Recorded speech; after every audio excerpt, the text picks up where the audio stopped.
আমি জাস্ট এরকমভাবে বসে গেছি যে আমি কি করব, আমি কি করে এখন সব সিলেবাস শেষ করব, আমি কি করে পরীক্ষা দিতে যাবো, পরীক্ষাটা কেন পিছিয়ে যাচ্ছে না, আমি এরকমভাবে পারবো না, আমি মানে মরে যাবো তবু পরীক্ষা দিতে যাবো না, এরকম মনে হতো।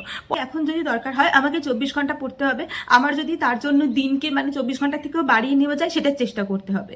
তো যা করেছো আগে ভুলে যাও, যেভাবে পড়েছো আগে ভুলে যাও। বোঝাতে পারবো না যে কনসেপ্ট ক্লিয়ার মানে কি। হ্যাঁ, আমি এটা বোঝাতে পারবো যে কনসেপ্ট ক্লিয়ার মানে কিছু না, একটা জিনিসকে বারবার রিভিশন দেওয়া। Everyone, welcome back to my channel. I am Devlina, a second prof MBBS student from Malda Medical College and Hospital. সবার আগে আমি তোমাদের এটা জিজ্ঞেস করবো যে তোমরা কেমন আছো, কেমন চলছে তোমাদের নিটের প্রিপারেশন, অবশ্যই কিন্তু আমাকে কমেন্ট করে জানিও। আজকে আমি তোমাদের সাথে একটা এমন জিনিস শেয়ার করব যেটা আমার জন্য অনেকটা মোটিভেটিং ছিল অনেক জায়গায় দাঁড়িয়ে। আবার অনেকের কাছে এটা, তুমি অনেক নিট অ্যাসপিরেন্টকে যদি জিজ্ঞেস করো বা অনেক যারা MBBS পড়ছে তাদেরকে যদি জিজ্ঞেস করো, তো তাদের কাছে এটাই নাকি সবচেয়ে বেশি মোটিভেটিং স্টোরি ছিল।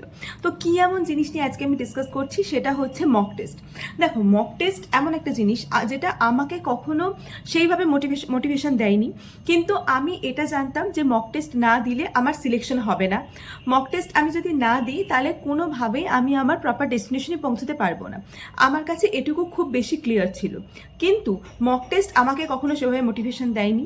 আমার মক টেস্টের সাথে নিটের মার্কসের অনেকটা ডিফারেন্স সবসময় ছিল।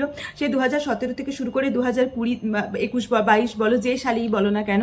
কিন্তু আমার এমন অনেক ফ্রেন্ডসের সাথেও আছে বা তাদের সাথে আমি কথাবার্তা বলেছি, তাদের সাথে আমি এটা নিয়ে ডিসকাস করে আমি এটা জানতে পেরেছি যে তাদের কাছে মক টেস্টটা লাইক একটা মোটিভেশনের মতো ছিল, কারণ তারা মক টেস্টে 620, 630 পাচ্ছিল। অ্যান্ড এটা তাদের মনে হয়েছিল যে আমি এরকমভাবে যদি জিনিসটাকে কন্টিনিউ করে যেতে পারি তাহলে হয়তো আমি তাড়াতাড়ি সিলেকশন পেয়ে যাবো, বা তাহলে হয়তো আমি এবারেই সিলেকশন পেয়ে যাবো। সো এরকম আজকে অনেক কিছু অ্যাসপেক্ট, অনেক কিছু স্টোরি আমি তোমাদের সাথে শেয়ার করবো।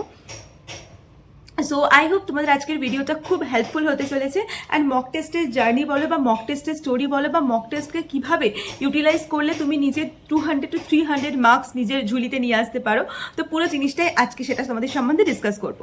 বাট তার আগে আমি তোমাদের একটা নতুন জিনিসের সাথে আলাপ করাতে চাই, তো চলো সেই জিনিসটা সম্বন্ধে একটু দেখে নিই।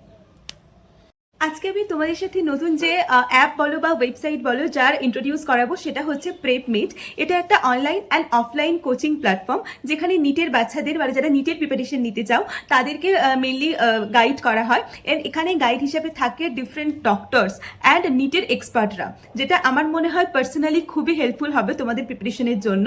অ্যান্ড নাও এই প্রেপমেট একটা নতুন উদ্যোগ নিয়ে এসছে তোমাদের সমস্ত বাচ্চাদের ইন্সপিরেশনস দেওয়ার জন্য, সেটা হচ্ছে ডক্টর হার্ট স্কলারশিপ টেস্ট। এটা কিন্তু সবার ক্ষেত্রে অ্যাপ্লিকেবল, বাট এটা ক্লাস 10-এর বাচ্চাদের ক্ষেত্রে সবচেয়ে বেশি পরিমাণ অ্যাপ্লিকেবল। সো ক্লাস 10-এর যারা 3টে বোর্ড তো আছে, ICSE, CBSE and West Bengal board, তো প্রত্যেকেই তোমরা এটার জন্য অ্যাপ্লাই করতে পারো। ডেটটা আমি আস্তে আস্তে বলে দেবো তোমাদের। তার আগে তোমরা জেনে নাও যে স্কলারশিপ টেস্ট থেকে তোমরা অ্যাকচুয়ালি কি কি পাবে। এই স্কলারশিপ থেকে তোমরা পেতে পারো 90% পর্যন্ত স্কলারশিপ। এছাড়াও তোমরা পেতে পারো 7 days observership from any medical college in Kolkata. It's a huge opportunity, right?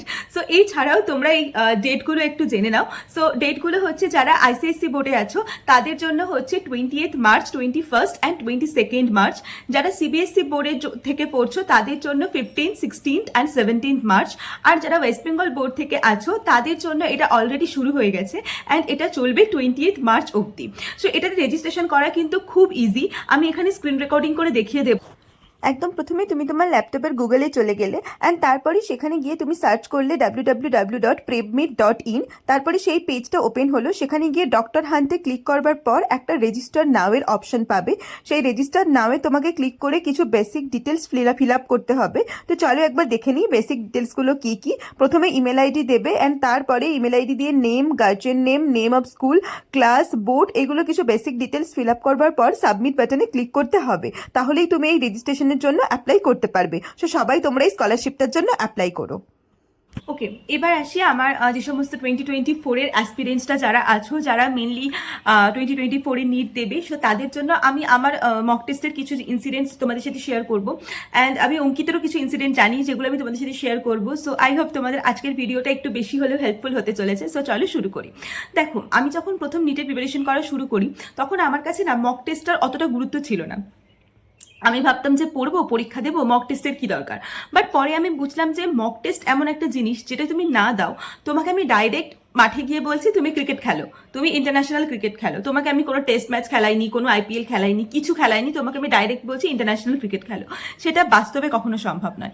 এটা শুধুমাত্র আমাদের নিট লাইফে কেন, নিট হোক, যেই হোক, যে কোনো কম্পিটিটিভ এক্সামের ক্ষেত্রে মক টেস্ট দেওয়াটা খুব ইম্পর্টেন্ট। যেমন ধরো আমি খুব রিসেন্টলি ধরো নিট পিজি প্রিপারেশন শুরু করবো, তো সেখানেও কিন্তু আমাকে মক টেস্ট দিতে হবে। ঠিক আছে, আমি যদি পারি আমি আমার নিট পিজির প্রিপারেশন লাইফও তোমাদের সাথে শেয়ার করবো, তোমরা দেখতে চাও কিনা সেটা আমাকে অবশ্যই কমেন্ট করে জানিও।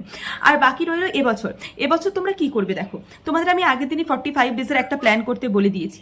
এখন থেকেই তোমরা ওই 45 ডেজের যে প্ল্যানটা করবে না, তো যদি ভিডিওটা না দেখে থাকো আমি ডেসক্রিপশনে লিঙ্ক দিয়ে দেবো, সেটা দেখো। তার সাথে তোমরা চেষ্টা করো প্রতি সপ্তাহে 2টো করে মক টেস্ট রাখার, একটা ছোট মক টেস্ট রাখার, একটা বড় মক টেস্ট রাখার। মানে ছোট মক টেস্ট মানে এরকম নয় যে আমি 330 নাম্বার 320 নাম্বারের মক টেস্ট রাখলাম, না, তোমাকে 720 নাম্বারেরই মক টেস্ট রাখতে হবে। কিন্তু তুমি ছোট ছোট মানে টপিকে রাখতে পারো, ধরো 5টা চ্যাপ্টার মিলিয়ে, 6টা চ্যাপ্টার মিলিয়ে, 7টা চ্যাপ্টার মিলিয়ে, এইভাবে তুমি মক টেস্টটা শুরু করো। আর মক টেস্টটা ইম্পর্টেন্ট কেন, কারণ মক টেস্ট যদি তুমি না দাও তুমি জানবেই না তোমার কি ভুল হবে। আর তুমি যদি না জানো তোমার কি ভুল হবে, তাহলে তো সেই ভুলগুলো তুমি গিয়ে এক্সাম হলে করবে। আমি সবাইকে এটাই বলি যে নিজেকে এমন করে প্রিপারেশন করো যাতে এক্সাম হলে গিয়ে তোমার আর কোনো ভুল না হয়।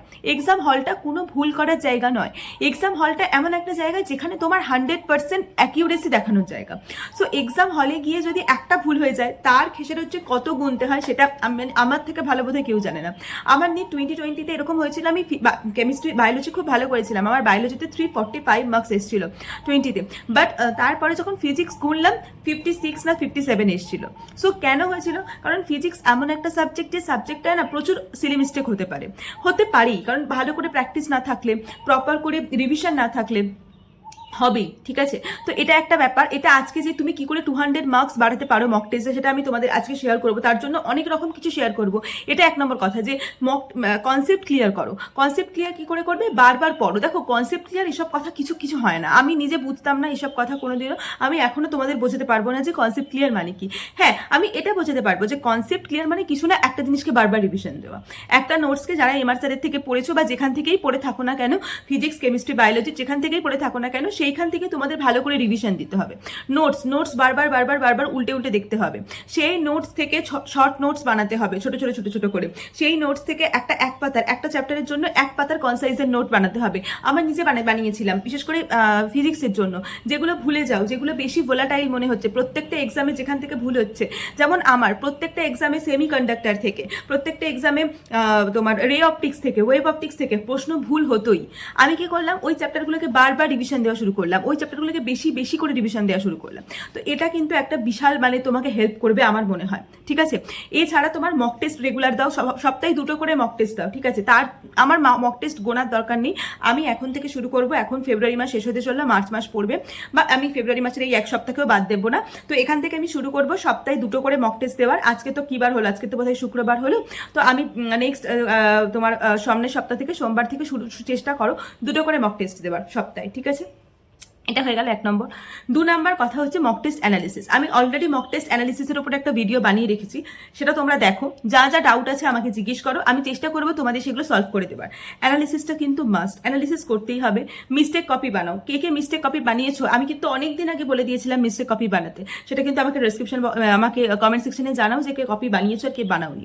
আর একটা জিনিস আমি বলবো, এখন এই সময়টা চলে এসছে যখন নিজেকে পুরোপুরি ডিভোটেড করার সময়। আর আমি এখন রেগুলার নিজের জন্য ভিডিও বানাতে থাকবো, ইম্পর্টেন্ট টপিক, ইম্পর্টেন্ট চ্যাপ্টার সব কিছু নিয়ে ভিডিও পেয়ে যাবে। তোমরা শুধু পড়ো, তোমাদের কাজ শুধু পড়া। তোমাদের এখন 24/7 পড়া, নিট। যদি নিটকে নিয়ে পুরোপুরি ডিভোটেড না হতে পারো, যদি নিটকে নিয়ে পুরোপুরি নিজেকে মানে একদম ওই ফোকাস করতে না পারো, তাহলে কিন্তু কোনোভাবেই সম্ভব নয়। এখন লাইফে সব ফোকাস চেঞ্জ করে দাও, সব ফোকাস যেন পুরো নিটের উপরে পড়ে। নিট এমন একটা জিনিস না, তোমার থেকে সব কিছু নেবে, সবকিছু, তোমার টাইম নেবে, তোমার এজ নেবে, তোমার সব কিছু। মানে দেখো, টাইম আমাদের সবচেয়ে বড় জিনিস, তাই না? টাইম ছাড়া তো আমরা কোনোভাবেই কিছু করতে পারবো না। তো টাইমটাকে যদি আমরা প্রপারলি ইউটিলাইজ না করতে পারি না, তাহলে কিছু হবে না, সময় চলে যাবে, পরীক্ষার এক সপ্তাহ আগে গিয়ে দেখবে তোমার এত সিলেবাস বাকি, তুমি লাইক লিটারালি এরকম করে বসে যাবে কি করব, মানে আমার এত সিলেবাস বাকি। আমার নিজের পার্সোনাল এক্সপিরিয়েন্স থেকে আমি তোমাদের বলছি, আমার 21 সালে না 20 সালে, আমার এক্সাক্ট মনে নেই, আমি জাস্ট এরকমভাবে বসে গেছি যে আমি কি করব, আমি কি করে এখন সব সিলেবাস শেষ করব, আমি কি করে পরীক্ষা দিতে যাবো, পরীক্ষাটা কেন পিছিয়ে যাচ্ছে না, আমি এরকমভাবে পারবো না, আমি মানে মরে যাবো তবু পরীক্ষা দিতে যাবো না, এরকম মনে হতো। পরে আমি বুঝলাম যে আমি সারা বছর এমন কিছু করেছি যে কারণের জন্য আমি আজকে পরীক্ষা দিতে যেতে পারছি না, আমার আজকে পরীক্ষা দিতে যেতে ভয় লাগছে। বায়োলজির আলাদা করে মক টেস্ট দেওয়া শুরু করো, নিজের মেন্টাল স্টেবিলিটি বাড়াও, আর নিজের মধ্যে ভয়টা নিয়ে এসো। এবার ওই সময়টা চলে এসছে, আমি চান্স না পেলে কি হবে, এই ভয়টা যেন নিজের মধ্যে এবার ঢুকে যায়। কারণ আমি চান্স না পেলে কি হবে, এই ভয়টা যার মধ্যে আছে না, সেই নিজের 100% দিয়ে পড়তে পারে। আমি নিজে চান্স পেলে কিছু হবে না, আমি নিজে চান্স না পেলে আমার বাবা মা আমাকে কিছু বলবে না, এই যে চিন্তাভাবনাটা, এই চিন্তাভাবনা থেকে আগে বাইরে বেরিয়ে এসো। আমার নিজের পার্সোনালি মনে হতো আমি যদি নিটে চান্স না পাই, আমার মা আমাকে বাড়ির থেকে বের করে দেবে, কোথায় রাস্তায় গিয়ে থাকতে হবে তার নেই ঠিক। এই ভয়টা নিজের মধ্যে নিয়ে এসো। আর দেখো, মোটিভেশনাল ভিডিও আমি চেষ্টা করব, বাট অলওয়েজ এটা মাথায় রেখো যে আমি একটা এক্সটার্নাল সোর্স অফ মোটিভেশন। আমি শুধু তোমাদের বাইরে থেকেই মোটিভেট করতে পারি, বাট তোমাদের নিজের মধ্যে যে মোটিভেশনটা, আমি তো চান্স পেয়ে গেছি অনেস্টলি সেইং, ঠিক আছে, আমার ইউটিউব করতে ভালো লাগে, আমি সেই জন্য ইউটিউব করছি, বাট তোমার নিজের ফিউচারটা কি, তোমার নিজের ফিউচারটা কোথায়, এটা দেখার চেষ্টা করো। নিজের ফিউচারকে কখনোই কোনো কিছুর জন্যই নিজের ফিউচারকে অন্ধকারে কিন্তু করো না, মানে একদম ঠেলে দিও না। আমার নিজের কিছু পার্সোনাল পছন্দের ইউটিউবার ছিল, আমি তাদের ভিডিও দেখতাম, দেখে এত মোটিভেট হতাম। তোমার যদি কিছু পছন্দের ইউটিউবার থাকে, তুমি তাদের ভিডিও দেখো, মোটিভেট হও, কিন্তু মোটিভেট হওয়ার পরে কি করবে, মোটিভেট হওয়ার পরে আমি বসে বসে আবার রিলস দেখছি, তাহলে আমার কি কোনো লাভ হলো? আমার তো কোনো লাভই হলো না। মোটিভেট হওয়ার পরে আমি যদি 20 ঘন্টা না পড়তে পারি, তাহলে আমার লাভ কি? এবার তুমি আমাকে বলবে, দিদি তাহলে কি নিট পেতে গেলে 20 ঘন্টা পড়তে হয়? এখন তো তোমার ঘন্টার হিসেব চলবেই না, তুমি 1 ঘন্টা ঘুমাও, 2 ঘন্টা ঘুমাও, আমার কিছু যায় আসে না, তোমাকে পড়তে হবে, তোমাকে নিট পেতে হবে, বাস দিস ইজ দ্য মানে মোস্ট ইম্পর্টেন্ট থিং আমার মনে হয়। যে দেখো, সোজা ফান্ডা, আমাকে নিট পেতে হবে, তার জন্য আমি এতদিন কি করেছি, আমি এতদিন কি করিনি, আমি এতদিন কত ঘন্টা পড়েছি, ডাজেন্ট ম্যাটার। একটা ফোন এসেছিল, তো আমি এটাই বলছিলাম যে আমাকে এখন যদি দরকার হয়, আমাকে 24 ঘন্টা পড়তে হবে, আমার যদি তার জন্য দিনকে মানে 24 ঘন্টা থেকেও বাড়িয়ে নেওয়া যায়, সেটার চেষ্টা করতে হবে। তো যা করেছো আগে ভুলে যাও, যেভাবে পড়েছো আগে ভুলে যাও, এখন নিজেকে এমনভাবে মোটিভেট করো যে হ্যাঁ আমি পড়বো। আমি সববার দেখতে চাই, সববার কমেন্ট সেকশনে আমি দেখতে চাই, হ্যাঁ দিদি আমি পড়বো, আমি প্রচুর করে প্রিপারেশন শুরু করবো, আমি একদম নতুনভাবে নিজেকে শুরু করবো। দেখো, অনেক হয়েছে, অনেক, আর নিজের টাইম নষ্ট করো না প্লিজ। আমি নিজে এত বাজে কাটিয়েছি না, নিজের 5 বছর এত কষ্টে কাটিয়েছি, আমি সবাইকে বলি এখন, মানে যে কারণে আমার নিজের ইউটিউব চ্যানেলটা খোলা, যে আমি আমার ভুলগুলো আমি আমার লাইক স্টুডেন্টদের বলতে চাই, বা আমি আমার জুনিয়রদের বলতে চাই, তারা যেন এই ভুলগুলো না করে, আর তারা যেন প্লিজ এটা থেকে বেরিয়ে আসে, ঠিক আছে? সো আই হোপ তোমাদের আজকের ভিডিওটা ভালো লেগেছে, বাট ভালো লাগা আমি চাই না, আমি চাই যে তোমরা শুধুমাত্র পড়াশোনা করো, বাস দ্যাটস ইট। ভিডিও দেখেছো, তোমাদের ভালো লেগেছে, মানে দ্যাটস ইট, মানে আমি আর কিছু চাই না, ঠিক আছে? আমি চাই তোমরা এবার একদম ভালো করে পড়াশোনা করো, নিজের 100% দিয়ে পড়াশোনা করো। আর আমার মনে হয় যে আমি যে কথাগুলো বললাম, এই কথাগুলো থেকে তুমি 200 কেন, তুমি 300 মার্কস চাইলেও নিজের থেকে বাড়িয়ে নিতে পারো। So that's it for today's video. অন্যরকম ভিডিও আসবে, ভ্লগ ভিডিও আসবে, ওয়েট করে থাকো না, তোমরা থেকো না, যারা 2024 সিরিয়াস অ্যাসপিরেন্ট, আমি বলবো কোনো কিছুর জন্য ওয়েট করে থেকো না, আসলে দেখবে ভালো লাগবে, মন ভালো হবে, মোটিভেটেড হবে, ঠিক আছে? বাট তোমরা মেইনলি ফোকাস করো নিজের পড়াশোনার উপর, ঠিক আছে? সো দ্যাটস ইট, দেখা হচ্ছে পরের ভিডিওতে খুব তাড়াতাড়ি, বাই।